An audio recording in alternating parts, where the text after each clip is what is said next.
أعوذ بالله من الشيطان الرجيم بسم الله الرحمن الرحيم إن الذين كفروا سواء عليهم أنذرتهم أم لم تنذرهم لا يؤمنون صدق الله العظيم. محترم سامعین او اوریدونکو ورونو، مخکې 15 آیاتونو د سورۃ البقره لفظي ترجمه تاسو زده کړې ده او ما تاسو ته ښودلې وه او ان شاء الله چې تاسو به زده کړئ، دا زما یقین دی. اوس په هغې 15 آیاتونو کې الله جل جلاله د متقیانو ذکر کړو او بیا د متقیانو 15 صفات ذکر کړو.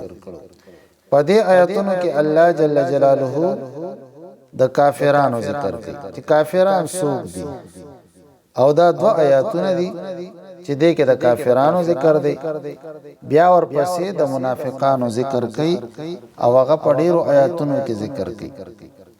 نو دا لفظي ترجمه زده کې ښه، ان بشک الذين هاغه خلق، ګوره دا ان معنی بشک کیږي، نو دا چې کوم ځای کې راشي د دې معنی به وي بشک. الذين معنی کیږي هاغه خلق کفرو چې کفر یې کړی دی، کفرو چې کفر یې کړی دی، سواء برابر خبره ده، علیهم د دوی په باره کې یا په دوی باندې برابر خبره ده د دوی په باره کې. انذرتهم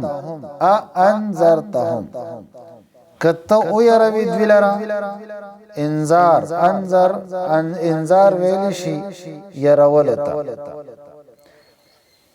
انذرتهم کته او یروي دوی لرا ام لم تنذرهم او کنه یروي دوی لرا لا يؤمنون دوی ایمان نروړي.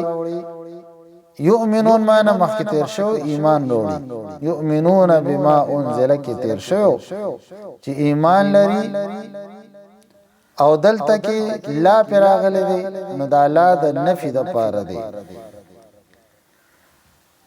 لا یؤمنون دی ایمان نه وروړي. ختم الله مهر لګولې دی الله تعالی، ختم مهر ته وایي، خاتم مهر. ختم الله مهر لګولې دی الله تعالی علی قلوبهم پزړونو د دوی د کافرانو، وعلى سمعهم او په غوګونو د دوی. قلوب دا ډیرو زړونو ته وایي او قلب یو زړه ته وایي. على قلوبهم پزړونو د کافرانو، وعلى سمعهم او په غوګونو د کافرانو، وعلى ابصارهم او د دوی په سترګو باندې. على ابصارهم ابصار ډیر سترګو ته وي او بصر یوې سترګې ته وي. وعلى ابصارهم او د دوی په سترګو باندې غشاوتن پردې دي، غشاوه پردو ته وي.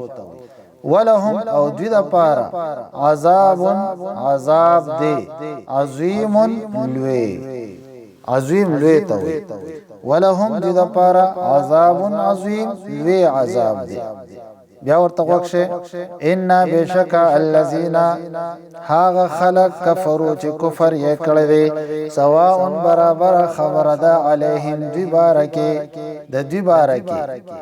انذرتهم کته او یروي دوی لرا ام لم تنذرهم او نه یروي دوی لرا لا یؤمنون دوی ایمان نه وروړي.